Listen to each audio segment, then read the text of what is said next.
Hello everyone. I, Ms. Bhavna Danesh Munod, welcome you all in Agricultural Development Trust, Shardabai Pawar, Mahila Arts, Commerce and Science College, Sharda Nagar, Baramati. Today, dear students, last period we were studying about profession and we studied about characteristics or say features of profession. In that we have seen aim, qualification, financial returns and capital. Now we come to our next point, that is in characteristics or in features of profession we have the fifth one, that is registration and membership. Now some profession they have told they have a council which regulates the activities of professional. So these professionals have to register themselves with their respective council and get certificate of practice.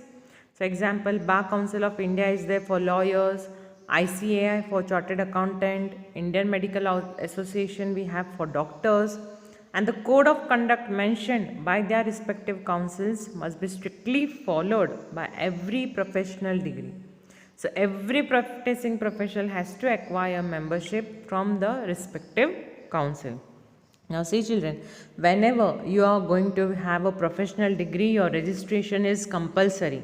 For example, you are dreaming to become a CA, but for that you have to have registration in ICAI, that is Indian Chartered Accountant institution over there. You have to get yourself registered, that is in Mumbai. And after that registration, then you are eligible to appear for exams. Then for lawyers, we have Bar Council of India. Then for doctors, we have IMA, that is Indian Medical Association children. They have to register their names while appearing for examination, that is professional examination. So registration and membership is important to acquire to appear for professional degree.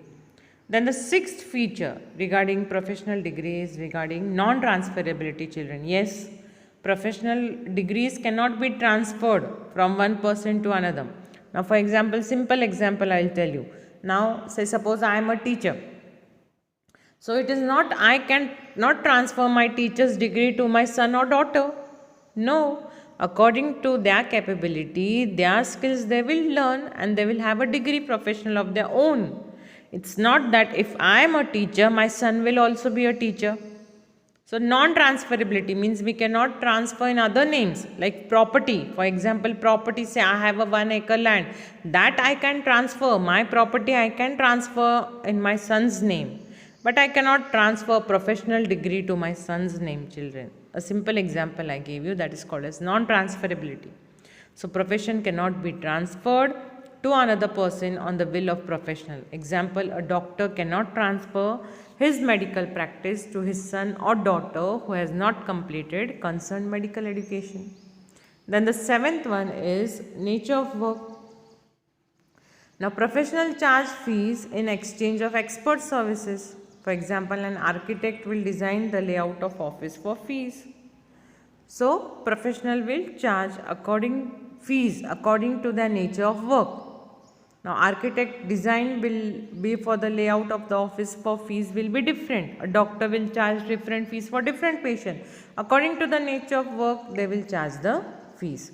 So this all we studied in features of profession children, that is profession is having an aim, qualification degrees required, financial returns will be different, capital they will require for more to have their setup personally. Registration membership will be compulsory, non-transferability of profession will be there and nature of work will be different for each one. Now come to our next point in this chapter children, that is employment.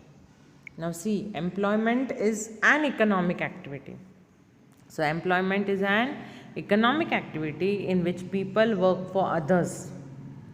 And there will be employer and employee relationship children. So employer is the person who offers the job and the person who accepts the job children is called as an employee. Keep in mind, there is a relationship between employer and employee. So who gives the job is called as employer, who accepts the job is called as an employee children. And then on the basis of the job, remuneration. Remuneration means what? Salary, money, wages.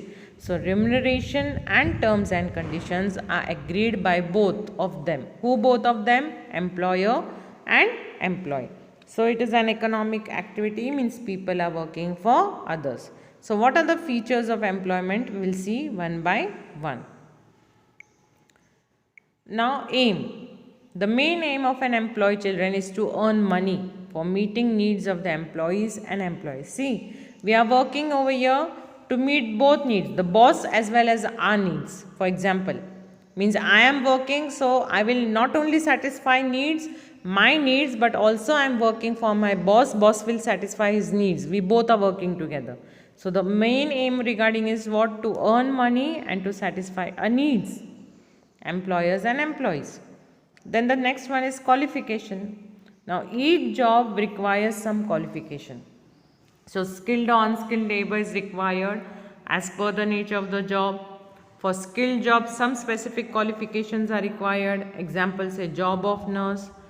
But no specific qualification for unskilled job is necessary. Example, office boy. Now qualifications for employment, they have told that some categories, some places will have qualifications compulsory. Like a graduate person will be there, or more graduate person will have different types of jobs. Like for nursing, say it is compulsory that the course of nurse should be completed, she will get a job of nurse. But for unskilled labor, that is unskilled job, say a clerical job or say any peon or anything job, children, which will not require education compulsory. For an unskilled, where say your education is not compulsory, example office boy they have given, for that your education they don't make it compulsory. Then the third feature of employment is what? Monetary returns. Now what is there under that monetary returns? That wages or salary is given as a financial return to employee after completion of work. So wages are decided in advance before appointment. Wages are daily or weekly paid. Salary is paid monthly, and along with salary, other benefits like bonus, quarters to stay, subsidized food in canteen, etc. also are given to the employees. Now see, say suppose, children, multinational company, I will give you an example, MNCs. Now what MNCs do? MNCs not only give proper salaries to their workers, they also provide facilities to the workers. That is, they will give them medical facilities, they will give them rent facilities, they will give them up and down, pick up and drop facility, children. They will also have schools, small clubs for their babies. If they are working women, they will arrange for that. Even they will have quarters, even they will provide food for their employees. That is MNC giving facilities. One example I gave you. That is called as monetary returns. Where in jobs, many employees will get facilities if they are working in multinational companies. So wages or salaries is given as a financial return to employee after completion of work. Wages are decided in advance before appointment. Wages are paid daily or weekly. Salary is paid monthly, and along with salary, other benefits like bonus, quarters. So wages or salaries are given as a financial return to employee. Also, they are decided in advance before appointment. Wages are paid daily or weekly. Salary is paid monthly. Along with salary, other benefits like bonus, quarters to stay, subsidized food in canteen, etc. also is given to the employees. Now we come to the fourth feature, that is capital. That is, we are studying about features of employment, children. So capital is what over here? No capital is required for employment because employer invests and provides everything to the employee for completing the job. Now see here, in this case regarding business, we know, or we have studied a profession, the capital was required by both businessmen as well as professional person to have their setup. Now here the employer doesn't have to invest his capital. Here the employer, means the person who is giving the job, will have his own capital and then he will pay monthly salary. So here the employee is investing all his money and providing job to the person, that is to the employee, to have the work done. Then registration. Now here also registration is not required for employment. Every employee, according to their qualification, their school, Skills and rule and regulations, whatever the company has mentioned, will work according to the terms and sign a contract. So the terms, conditions of employment contract will be seen. Your registration is not required. Then non-transferability. Employment also cannot be transferred from one person to another. As I gave you an example that I cannot transfer my job to my son's name. That is, if a teacher is retiring, then I cannot transfer this job to her son or daughter. So non-transferability of employment job is there. We cannot transfer the job. And then the nature of work, seventh one, that every employee is expected to complete the work which is given to him. So the nature of job will decide the nature of work. Whatever job is there, whatever your work, whatever thing has been given you by the company, according to your qualifications and skill, it is depending upon the nature of work what you will get. So we studied related to features of employment children regarding aim, qualification will be there, monetary returns in terms of salary, capital will be there, registration is not compulsory, non-transferability of job is not there, nature of work will be different for different employee. Now we come to our next point in this chapter, children, that is business objectives. Now all business objectives or all business activities are guided by objectives, children. Then they are classified into economic objective and social objective. So we'll study step by step. Business objectives we will see, under that the business activities are guided by objectives. Then these business activities again are further classified into economic objectives and social objectives. So what is economic objective we will see. Now economic objective, children, is first to earn profit. See, profit, everyone requires profit. In business, profit is utmost important to survive. We require profit. So profit is required for survival of the business and for growth, and it is important. Then searching new customers. See, economic objective will be searching new customers. We require customers. We require customers to sell our product. We want money, we require customers. So if buyer is there, customer should be there. So business organization have to work hard to create new customers and also to maintain the existing customers, children. Means, say suppose, children, for example, I have opened a new shop. Okay. Now when I open a new shop, say my grocery shop is there, I will do advertisement. First day I will call my all relatives, friends, whatever, whoever there, opening will be there grand. Then during that day particular, they will take some things from my shop. But I have to do more an advertisement. I have to publish, I have to do growth of my business. I have to start searching new customers. So I will have attractive schemes, investment, I will do more advertisement, children, then only I will get new customers. So business organization has to work hard to create new customers and to maintain the previous one also. Means old one customers also I have to maintain, as well as new customers I will maintain. Now the next point over here is innovation in objective. What we are studying regarding economic objectives. So the next point over here is what? Innovation. Innovation means what, children? New ideas, new things, creating new things. So to have a positive change which results into improvement in product of process production, we have to spend money on R&D, means what? Research and development. So market survey, use of technology, etc. R&D is required, that is innovation, new things, new scheme, new concept. So innovations means what? Development or positive change which results into improvement in product or process of production. Then best possible use of resources should be done, children. Resources, what? From resources we are getting raw material. Raw material is required to do production of goods and services. So resources are very less, very limited, and we should search regarding alternative use of resources. So resources should not be wasted. It should not be too much wasted for production process. It should be avoided. Wastage of resources should be avoided. We should have an alternative option of resources. So that's why they are always telling that in business, do maximum production, but optimum use of resources should be there. That is less resources. So we are studying about economic objectives. In that we have studied about how to earn profit. In that, always search new customers, have innovative ideas in your business, use best possible use of resources, that is optimum use of resources you should do to increase your profit. That is business objective we are studying. In that, first we studied economic objective is what? To earn profit, to have new customers, to do innovations, to do both best possible use of resources. Now we come to next, that is social objective. Now in that social objective, the first one is what? Supplying quality products, our social thing. Now according to the social concept, what business should be, children?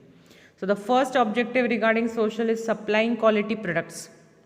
So every business has to provide quality products to its customers. Quality means what? Combination of purity, safety, durability, utility, etc. So every business has to provide quality products to its customer. Quality means combination, say, of purity. See, when a customer gets a quality product, how much price you keep for the product, if he is satisfied, he will purchase. So quality matters more. Quantity is less, would do, but quality will matter most in business. Quality will give assurity of pure safety, durability and utility of that particular product, children. Then in business, one of the most common factors is avoid unfair trade practices, children. Social objective. Unfair trade, malpractices means misleading, illegal things. Don't do this in business. Avoid this. Avoid unfair trade practices. So black marketing avoid, misleading advertisements, wrong measurement, it all should be avoided in business, children. It is important for survival and growth of a business unit. So we should avoid this malpractices, say unfair trade practices. Then the third one over here is employment generation. Now social objective is telling what? That business is a socio-economic institution. Business should create jobs for skilled and unskilled people.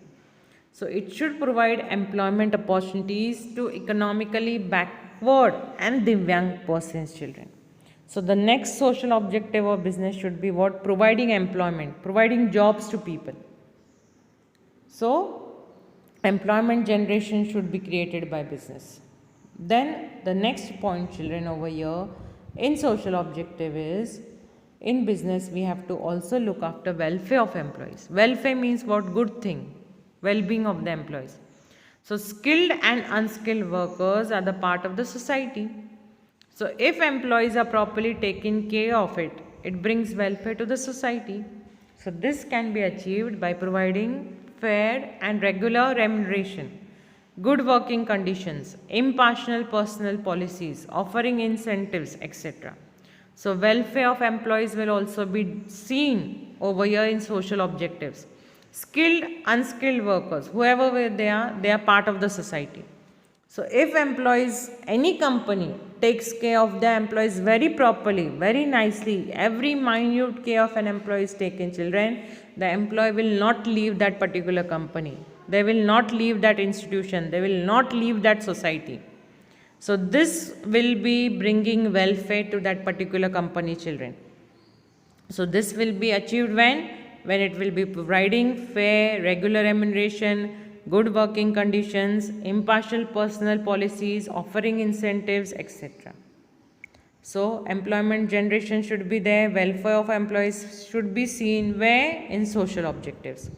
Then the next point over here is helping to socially solve the problems. Now what are social problems over here? Now say due to rapid industrialization, many social problems like traffic jams will be there, growth of slums, wastage, air and water pollution will be there. So business should keep consideration or think about these things. Make awareness regarding public, regarding social problems should be solved. They should try to reduce them. So help towards solving social problems. So rapid industrialization, many social problems arise. Like traffic jams will be there, growth of slums, air and water pollution will be there, etc. So this all should be avoided, aware of this, and we should reduce them. Then the next social objective of this will be that business should take care of generating welfare for the society. They should give donations for good cause. They should offer scholarship exams for higher education for children. So some benefits in social activities like charity, donations, it should be given on a larger part, scholarships, so that poor people, rural area will also be developed. Encouragement for poor and rural people, that is contributing to the welfare of the society. So business house should take care of general welfare of the society. They should give donations for good or cause, offering scholarships for higher education children. So this we studied regarding what business objectives children. Business objectives, again I am repeating, classified into economic and social objective. Under economic objectives we have seen children that economic means to earn profit, to have new customers, to have new ideas, to have best use of resources. And social objectives means what? To supply quality products, to have satisfaction for customers, to avoid illegal practices, unfair trade practices, to employ generation to the people, to work for the welfare of the people, to help social problems. Also, whatever things are done in business that should contribute to the welfare of the society. So this all we studied regarding business, profession, their features and economic objectives. Now next point in your chapter will be role of profit in business children, that we will study in the next period. Till then, bye, thank you and meet you next period.